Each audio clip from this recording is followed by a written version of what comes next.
Coming up on this episode of Swing Nation, we've got an interview with Sky Humphries, we've got the latest updates of me and where I've been going, and finally we've got a feature on Amy Johnson's Chorus Girl competition at ULHS. Episode 63 of Swing Nation starts now. Hit that jive, close the door, get the carpet off the floor. Swing Nation, people grooving together. Truck on down, pimp your stroll, put some jelly on that roll. Swing Nation, people grooving together. Oh, it's me. That's right. Hello and welcome to Swing Nation, episode number 63. Wow. And I always forget the date. October 29th, 2014. Thank you so much for being with us. This is Spuds. That's Zucker Punch. And we are very happy to have the lovely, the talented Miss Gabby Cook on today's show. Oh, hi. There's my camera, there's my camera. Sometimes I'll get it right. We'll see. What's up? Hi. What's up? We've been trying to get you on the show, I think, since like season 3. This was like a year ago, maybe. It's now season 5. Where have you been? Yeah. All your life, waiting for you. I have been, well, wait, were you trying to get me on when I was in Seattle? Oh, yes, when I was visiting for Girl Jam. Yeah. Oh, yeah, well, a plane took me far away from being here, but now I'm here, so that's all that matters. Yeah, we're so glad to have you. Yeah. If you remember Gabby, If you remember Gabby, this is me drunk. You did do an ILHC. No, you did a couple ILHC. I did a couple of them, and actually just now I had to download WhatsApp. It's like another messenger or whatever. Anyways, and so there's some messages that came to me in response to my videos that I haven't seen that are like, you had some really like poignant feedback, you know? Wow. So I saw them coincidentally today. You haven't loaded WhatsApp in that long. Well, now we have. So. I don't use it. I don't have pop-up notifications on my phone, so I don't see it until someone texts me and said, hey, did you get my messages on WhatsApp? The experience of doing that was hilarious because I came back to my phone and saw like, go home, Gabby, you're drunk. You're like, wait, no, I'm not. I'm completely sober. And I was like, thanks, Seattle. I love you too, Clareburg. Anyways. Well, thank you for joining us here on International Internet Day. Oh, I didn't realize that it was a holiday. Yes, it is. So you can get off of work early. Oh. Well, that's a thing I did as well. It's you know what, I just mentioned the days, but I don't think we need to go into what they mean. Yeah. Go look it up. Quick bits. Rite of passage, don't worry. You do okay. Excellent. This one comes from Jerry. Do you want to do this one? I'll do this one. Who are you pointing at? I was pointing to you. Oh, yeah. Yeah. Sure. bring it So up on the Orient screen. Lindy Express in Istanbul, Turkey is now offering discounted admission to dancers in poor or conflicted countries. Spud's going to put up the thing so that you all guys can see that. I think that this is an awesome idea because Lindy Hop should never just be limited to those who have lots and lots of money. In fact, it was originally not people who had tons and tons of money. So I think this is fantastic. Are there any particular quotes that you liked, Spuds? No, I just love that, you know, they have this budding scene, and for people in like the low income areas and stuff, they're like giving away, I think it's like 6 passes or something like that. Yeah. So they can have access to international instructors, including Thomas, Alice, Skye, Dax, Sarah, Peter, Naomi. I love that they're doing this, and I think that we as a community should do more of it. Like the Lindy Hop ambassadors. I think that that's awesome, and we need to have more of that. So good on you guys. Yeah. And then I mentioned we stole that from Jerry Almonte. Well, you know, he is like the font of all information as far as I'm concerned. He's just like in the middle of this web, and then anytime like the news starts like tingling on one of the threads, he just goes like, and then digests it for all of us. I love that you made fun of the rising star thing from back when we did Joel's rising star about metaphors. Anyway, Jerry, you're a spider. I've said this to his face before. This is not a surprise. Another decision by the same team of the festival is to grant free passes to dancers from conflict zones or low-income countries. which I Wow. think is also fantastic. Cool. Wait, that's the same thing. Yeah, it's the same thing. For That's all. conflicted countries, right, conflicted zones. Yeah. Hi.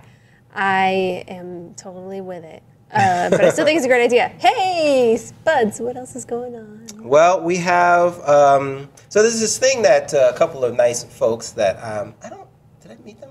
Oh, God, probably did. Yes. Linda and Chester Freeman from the Hudson Valley swing community. They did this thing. So for a while, they were doing a radio show, believe it or not. Oh, really? Yeah, for 2 years, Imagine that. they did Swing Shift Radio on WHVW 950 AM. That's from 2010 to 2012. And in 2013, they debuted. That's not a word. Debuted. Thank you. Man, I knew there was something wrong. The Swing Shift TV show. And this came across our radar because they did one particular show called the Swing Shift Mini Smoochers, where they featured an interview with Little known dancer. You probably haven't heard of him. His name is Skye. Yeah. They actually He lives in the sky. lives in I'm sorry, that was terrible. They got my interview, which I'm so pissed. I always wanted to interview Skye, but we're gonna get one. But Linda and Chester do a great job. Let's watch a little bit of the interview, which was actually posted back in February, I think. My mom had actually danced for a few years, Sue Seeley, and there was quite a dance scene in Ithaca at the time.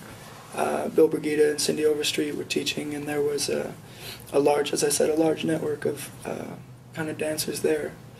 Because of the universities there as well, there was kind of a big scene, and it was kind of just before the neo swing revival sort of hit, so that was starting to bring some momentum to the dance. And yeah, I'd seen it around town for a few years and around my house, obviously, because my mom was doing it. And, So your mom was actually doing swing dancing at that time? Yeah. Now, how old were you in 1996? That's a good question. 11, maybe 12. something 11, like that. 12 years old. Okay, so you're an 11, 12-year-old kid. What did you think of it? I was not very into it, I have to admit, at first. I was a bit resistant. She'd been trying for a few years to convince me to try it. And actually... That's great. I love it. It's just like, I didn't dig it. Now he is like considered one of the world's greatest, like Lindy Hop, social dancers, performers, whatever. Anyway, yeah, that's some good stuff. So check them out on YouTube. We'll show you a link. Put a link here. And yeah, that's great. So you can see more of that interview. See some more of that interview. Skye is, we were just talking about this, watching this interview. It's like, that's how he is. Like, he wasn't putting on any faces. He wasn't like, he's just like that kind of guy. He seems like unapproachable, I think. Maybe I'm wrong. I don't know. I feel like you're checking in with me heavily on this issue. I'm trying to find somebody to tell me Do I that think I'm he's wrong. unapproachable? Yeah. Is he unapproachable? I Not don't really. know. I feel like people feel like he is. I don't know.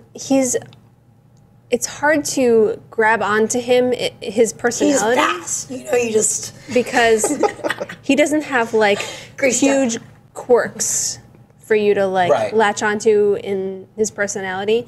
Whereas like someone like Joe is just ridiculous in so many ways that like you just have like 1,000 ways that you can like go up to her and say something to her. But like, what do you say to Skye aside from the same thing that everyone else has said to Skye, which What? is, you're dancing, you know, like. That's what I Which said. is not that he doesn't have personality. It's just that he doesn't like project it a lot. We're going to get him on the show. I promise you people will get it. I believe you. But who do we have on the show right now? We have Gabby Cook. I'm talking like With my pudding pops. with your funny here over here with the Bill Cosby. Okay, so what you been up to, girl? What's the deal with Gabby? What's the deal? I have been traveling about. I just came back from 3-city thing of Miami and then New Orleans and then Champaign-Urbana in Illinois, and those are all wonderful places. It got progressively colder. Like Miami was really hot. It was like 90 degrees. It was just uncomfortable. And then New Orleans was like cool. It was like nice autumn. And then Champaign-Urbana was just cold. By the time I got there, I was like, I don't know about this whole fall thing. You gotta tell. I don't care for sweaters or pumpkin spice things. Like, just give me summer year round. Like, You gotta talk I to am your not tra- interested. That's You why gotta you talk moved to to your travel California. agent. Yeah, there you go. That's what we got here. You get one weather here. That's it. That's all you can get. Actually, while Hoodie you were weather. gone was while we had the warmest weather. It was like 90 degrees all the time. I was gone during that, but I know that it happened. Facebook tells me so. Anyway, so I was in those places. I went to Showdown and saw some wonderful dancing and competitions. And actually, for the first time ever, I got to hang out in New Orleans beyond just the event, which I've been wanting to do for years. But every time I've been to Showdown, it's just been like going in, event, going out. And actually, I think a couple times, the Sunday night dance, I've just, cabbed over to the airport and I just see like a bunch of dancers and we're all just exhausted and like disoriented and we're like at the airport. So Hungover, still drunk, some combination of those things. some combination of those things. What was your favorite part about Showdown? Well, there are a lot of things to love about it. The most unique thing was Amy Johnson created a competition for chorus girl groups. Nice. And that was awesome. It was free to enter, and the winners all members of that team receive passes to the following year, which if anyone has been on a team in a competitive arena knows that like the payout for being on a team is usually pretty limited because it's like, oh, you and your 24 friends get this one trophy. Good job. Anyways, so it's really nice to see this kind of choreography and these kinds of groups being recognized nationally, internationally. And there were 4 teams that did spectacular work. The Flower City Follies out of Rochester won. And hot on their tails for many other teams that did killer jobs with killer choreographies. So those are things I liked. Maybe we could take a look at some of those? Yeah, or? I think we could. Maybe Yeah? we could look Okay. at some of that. We actually have a little bit of footage of some of these things. I'm going to let Gabby lead.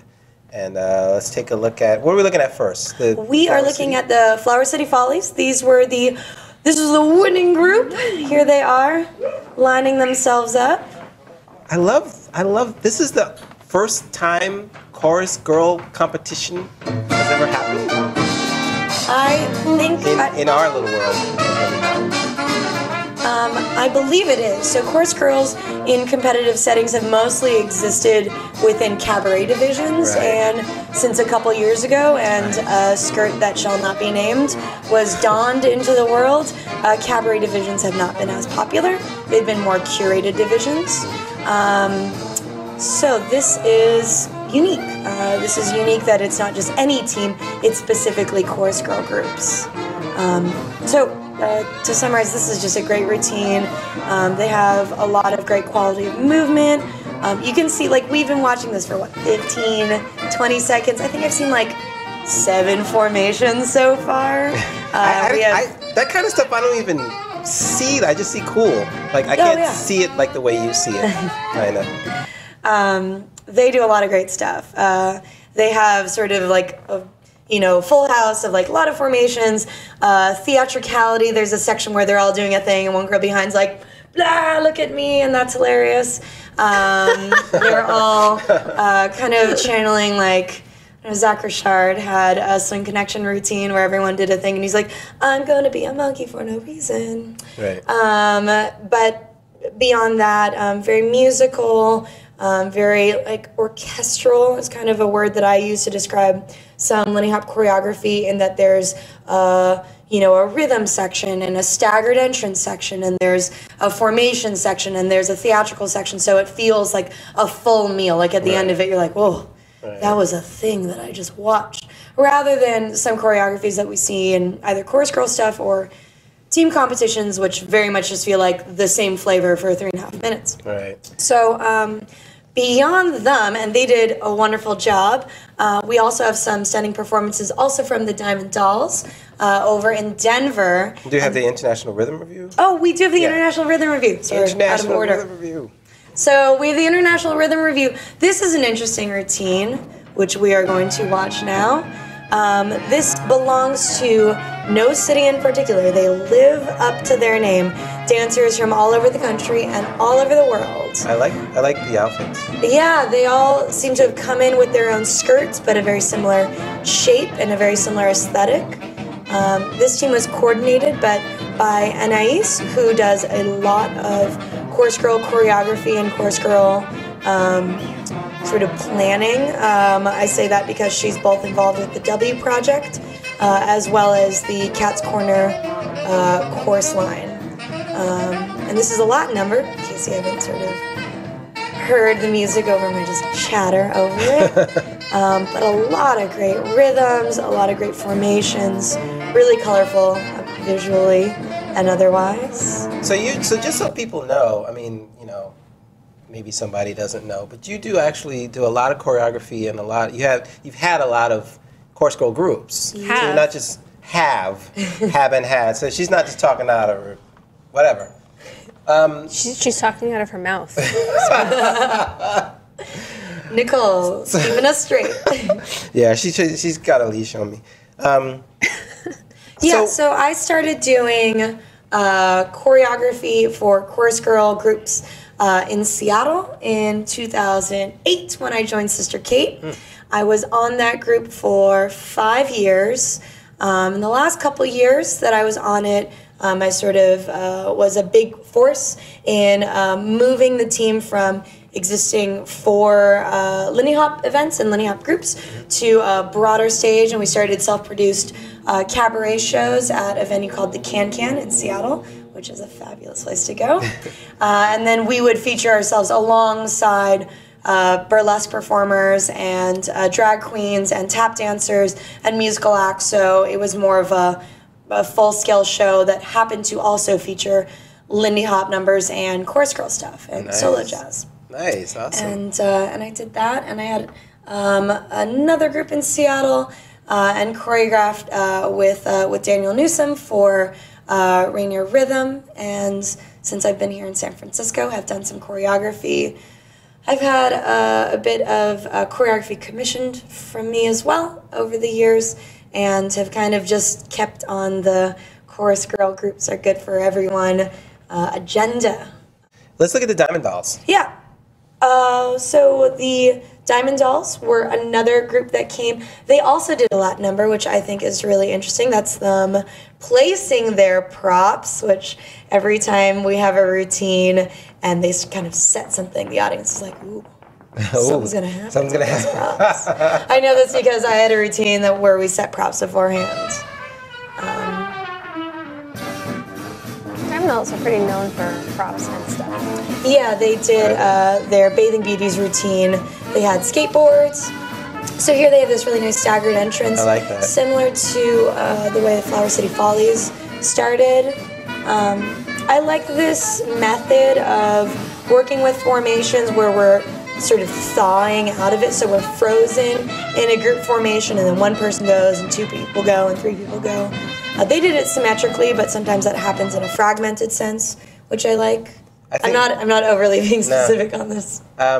Let's look at NOLA Chorus Girls. Yeah, and by the way, I'll just say right now that I know that they had a different name, and whoever put up the video did not quite name it, which is they named fine. it terrible. They, some of these girls, I think most of them, come from Amy Johnson's Chorus Girl Project, which is an ongoing chorus girl troupe in New Orleans. They are not that group specifically, but a lot of them come from that operation, and they just did this lovely routine. One thing that I loved about it that may not resonate in video form is that these are all separate outfits. They're wearing different shoes, they're wearing slightly different dresses, but obviously, you know, in the harsh lighting of the video, it kind of looks like they're all the same. When you were in person, you can kind of notice the nuances of the slightly different outfits, which to me is very reminiscent of, you know, like if most nationally touring versions of cabaret in Mine Hair have all featured slightly different, you know, negligee outfits for those scenes, which if anyone's on a Chorus Girl group has probably seen those clips. A little different than what it comes off as in the movie with Liza Minnelli. What can people find you and find out about what's going on with you? Can people find you? Where Can people find me? Well, I'm they very have the fast, internet? like Skye. I have a website, GabbyCook.com. You can usually keep up with where I'm going and what I'm doing on Facebook, and you can just search me, Gabby Cook, Gaby. I am going to be going to Mexico. Can we just show that? I just wanted to show that. What is this? You're in I was modeling for Beta Brands. That is awesome. We should have done that for Carl. Did you see the pants Carl wore when he modeled for them? That's awesome. They were terrible. They were so bad. Yeah, but this jacket I want. Yeah, you want this purple disco jacket now. Yeah, you can usually find me on Facebook. Next place I'm going is Mexico City, where I'll be for a week and a half teaching with Juan, and I'll be teaching Lindy Hop. Tell him hi. I will tell him hi. We are gonna get our raspy voice on, and it's gonna just be like such the quietest, raspiest voices of all. Put you and him and Skye in a room. Oh yeah, he has a raspy voice too. And I'll be teaching Lindy Hop with him, solo jazz and burlesque, which I am. He's teaching burlesque. We were both on. Cute. But Gabby, I think you should do the burlesque. I'll talk to Tim Collins and see what he's got to say. They have sent me photos of their setup. They're like bringing the circus to Oaxaca. It's going to be amazing. That operation is giant, and I will have more to tell you about it. I'm just going to. I love Tim too. We worked with Tim at Frankie 100. Yeah. So nice. Tim Collins is amazing, in case you don't know. So let's look at some videos, and Gabby, you can give us some of your. We have to get to at least the top 3. Deal. Yeah, let's do this. What's the first one, Miss Zucker Punch? Okay, so at this event, A Floor Divided, these two people took the spotlight from Lindy Fest 2014. That where the Jack and Jill, where Michael Seguin and Frida got paired up together, put it up on the screen, and then did the same moves that they did underneath it, and it's awesome. Let's take a look at it. That's all I need to say. Just check it out.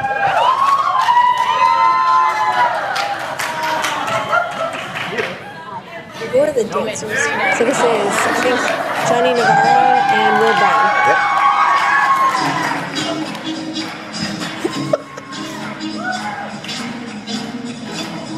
I remember that happening. We showed this on SwingNation. I think I'll put the episode in the show notes, but you can also look at the real clip. Also, from the point of view, I'm not sure if you can tell, but this is Nina and Seguin like judging or something. Yeah. And you can just see their expressions.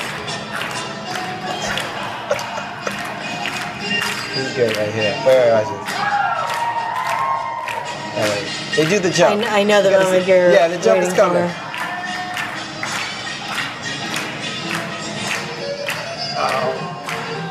It's worth waiting for. I love this part. Here it comes, here it comes.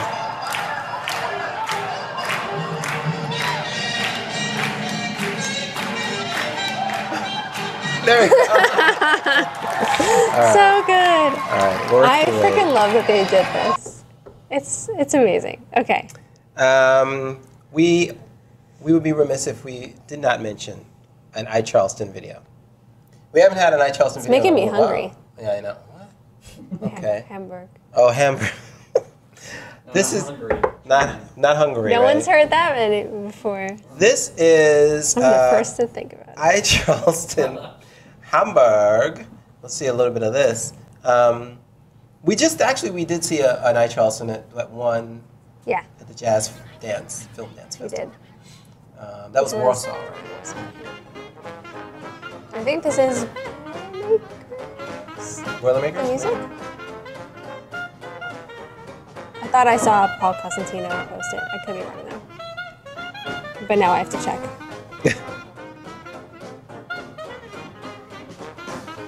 Once again, this is shot really well.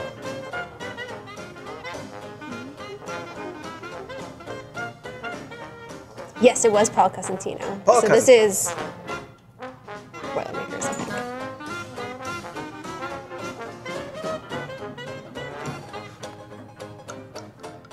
Finally, let's see. Let's go to feedback. Feedback. Let's talk about what people are talking about.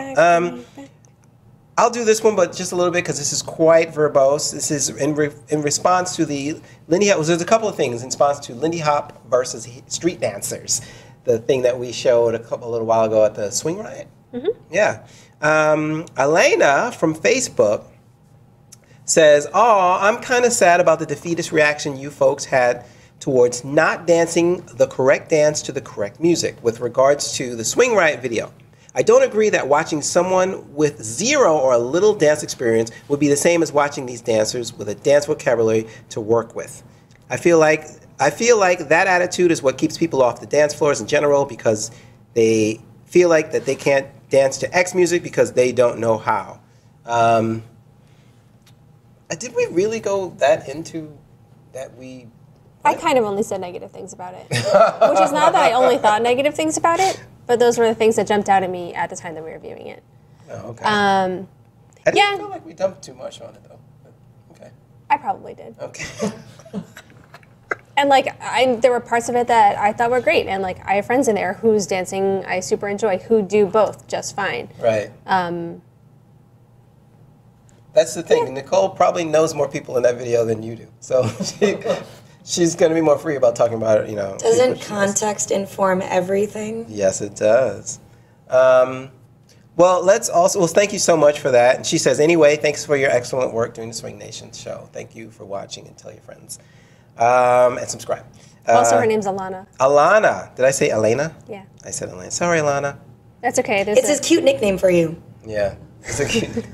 And this came in via Facebook from Tracy Bartlow. Tracy, we love Tracy. Right? Yeah, Tracy's great. She's a wonderful dancer. She kind of heads up the swing scene in Oakland here. She says, my dance community is really excited about this kind of battle. She's referring to the Lindy Hoppers versus street dancers. Here's a clip from a jazz barbecue at my house in August when we had an impromptu Charleston jam. Do we have a clip of that, or no? All right, I put it in there, but I guess it's not there. But post. Yeah, we'll post it later. But Tracy, thank you so much. There's a clip. It's a really great clip. I'll show it later. But it's some hip hoppers get up, and it's a lot of African Americans. There's some talk of doing a similar type thing in San Francisco. I just met with a house dancer today about running a cross-genre solo jazz house dancing workshop in December in San Francisco. I think the motivation is to have a dialogue between different dancers of different styles, to have an educational portion of it, of house dancing for Lindy Hoppers, of solo jazz for house dancers. I'd love to get Tracy involved too. Oh, yeah. Because obviously that kind of cross-genre fusion dancing is something that speaks to a lot of the things that I've seen come out of that operation in Oakland. So watch out, San Francisco, for something along those lines. Yeah. House classes are like super fun. Yeah, they're super fun. Freaking love it. Thank you, Tracy. And finally, from Zachary Brass on Facebook, this is regarding the LGBTQ friendly scenes question. I don't know why I have such... It's like, a lot of letters. It's word salad. It's BLT. He just mentions that New Haven, Yale Swing and Blues probably has the most LGBTQ friendly scene I've ever encountered. They have an exchange. Just because you did it right. Pow! They have an exchange coming up in a couple of weeks with the Boilermaker Jazz Band and Josh Fialkov. So thank you for that, thanks, Zach. And that looks like that's it. You want that video from Tracy's thing? I got it. You do? Yeah. We'll show it at the end. Okay. Yeah. That's a thing we have. I like that's a thing that we have. Me too.